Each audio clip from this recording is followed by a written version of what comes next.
I want you to stop and think for a second. What's the maximum number of people you think you could truly trust, without laws or contracts? 10? 20? Maybe 50? For our ancient ancestors, this wasn't a thought experiment. It was the hard limit to survival. But then, something absolutely insane happened. A secret that let us team up, build the first real communities, and literally take over the entire planet. But what was it? For thousands of years, our survival came down to one thing: building strong teams.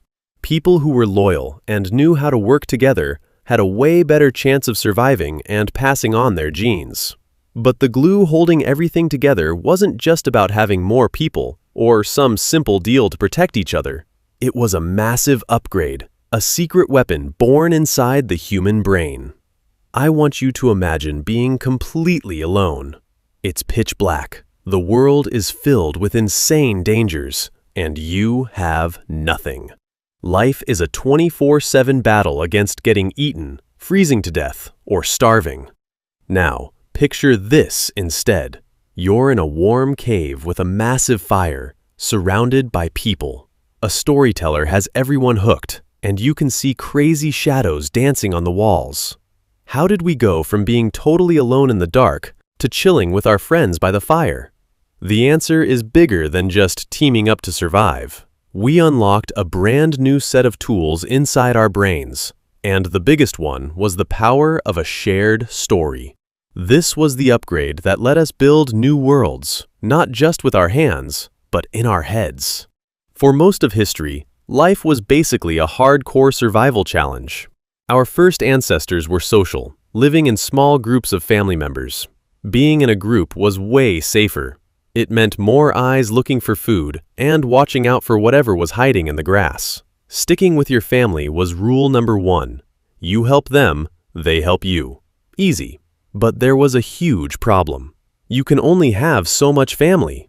Eventually, your group gets so big you start running into strangers.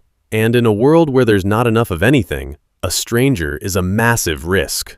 How do you trust them?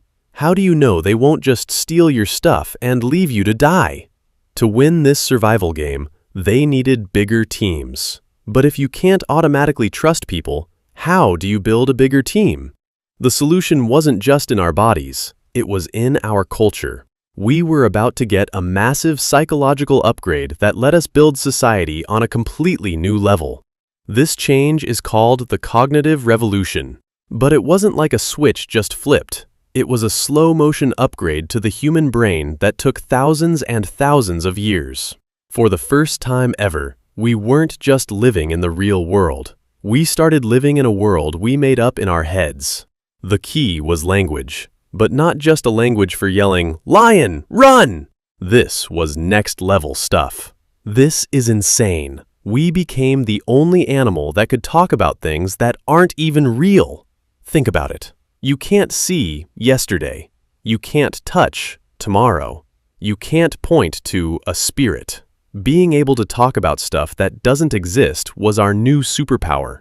It let us plan and remember complicated lessons. But it also unlocked something that changed everything. It let us tell stories. This brain upgrade let humans create and share fictions. And fiction might sound lame, but it's literally the most important ingredient for getting millions of people to work together. Before, it was, "I only trust you if I know you." After this upgrade, it became, "I trust you because we believe the exact same crazy story." These shared stories, or myths, were literally the operating system for the first human societies. A myth isn't a bedtime story. It's a giant narrative that tells you how the world works and what your place is in it. They told insane origin stories that made everyone in the tribe feel like they were part of one giant family. These stories explained the unexplainable: why seasons change, why lightning strikes, why animals move. It created order in a world that seemed like total chaos. And it wasn't just stories, it was rituals. By believing in the same gods and ancestors, a huge group of people who weren't even related could be connected. And they didn't just talk about it, they did stuff. They would dance, chant, and do these crazy ceremonies together. This created massive emotional hype that connected everyone. Your success was now tied to the entire group's success, not just for survival, but for your spirit too. This built insane levels of trust between strangers. Think about it. If you and I worship the same mountain god, I basically know you're not going to screw me over. We're on the same team. But a good story isn't enough. You also need rules. Every good challenge has rules. Alongside the myths and gods, early humans created complicated rules for how to behave. This was like the instruction manual for not getting kicked out of the tribe. These rules decided everything. Like, you had to share food. The best hunter couldn't just keep it all for himself. Everyone gets a piece. They made rules for marriage, which was super important for making alliances and keeping the group healthy. They decided what was fair and what was cheating. And if you broke the rules, there were huge punishments. If you followed the rules, you were a legend. If you broke them, you got shamed, kicked out, or worse. A lot of the time, these rules were part of the stories. A legend about a greedy guy who gets destroyed by the gods isn't just entertainment. It's a lesson telling you not to be greedy. By making the rules a part of their cosmic stories, the social order seemed totally natural and sacred. And to show everyone what team you were on, they used symbols. We're talking tattoos, crazy hairstyles, jewelry, body paint. It was the first ever gamer tag, an instant way to show who was us and who was them. You might think this is all ancient history, but we are still doing the exact same thing today.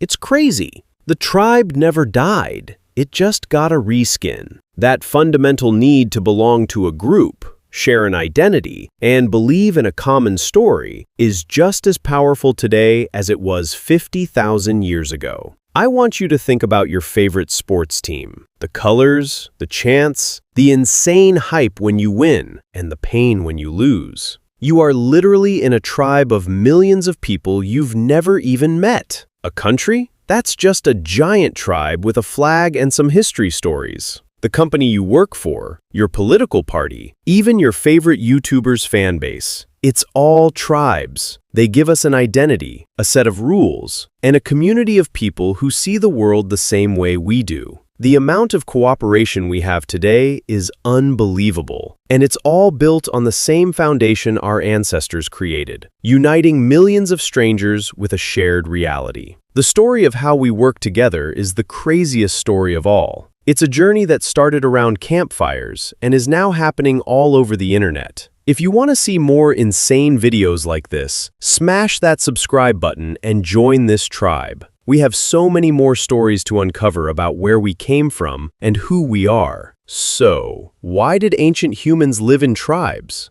They did it because they were trying to win the ultimate cooperation challenge. They went beyond the limits of just trusting family and built communities based on morals and ideas. They used the insane power of their minds to create shared realities with myths that gave them purpose, gods that gave them an identity, and rules that made them trust each other. They learned that a team of people who believe the same thing is 1,000,000 times more powerful than a bunch of people alone. The tribe wasn't just about surviving. It was the first massive collaboration in human history. It was a story so big, we are all still living in it today.